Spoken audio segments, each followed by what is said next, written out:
رشتہ بھیجنے اور رشتہ قبول کرنے کی کوئی رسم اسلام میں نہیں ہے، جس کو آپ منگنی کہتے ہیں۔ منگنی کی شرعی حیثیت بھی سمجھ لیجیے گا، منگنی کی کوئی علیحدہ سے رسم نہیں ہے، منگنی کی کوئی تقریب نہیں ہے۔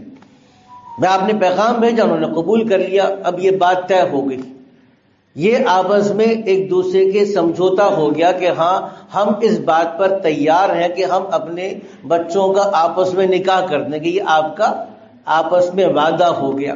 اس کا ادب اتنا ہے کہ جب کسی ایک جگہ پہ رشتہ بھیج دیا جائے، اللہ کے نبی نے کہا کہ رشتے پر رشتہ نہیں ہوتا، سودے پہ سودا نہیں ہوتا۔ آپ نے رشتہ بھیجنا چاہا کہ یار ہمیں معلوم ہے فلانی جگہ پہ رشتہ بھیجنا ہے، اب ارادہ کی تو پتہ چلا وہاں پہ تو کسی اور کی بات چل رہی ہے، تو رک جانا چاہیے۔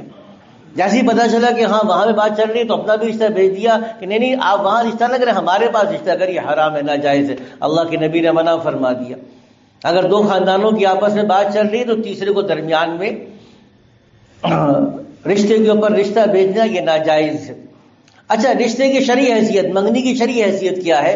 ایک وعدے کی سی ہے، دونوں نے مل کر ایک دوسرے سے گویا کہ ایک وعدہ کر لیا کہ ہم نکاح کریں گے، اور وعدے کی شرعی حیثیت یہ ہے کہ وعدہ حتی الامکان پورا کرنا چاہیے۔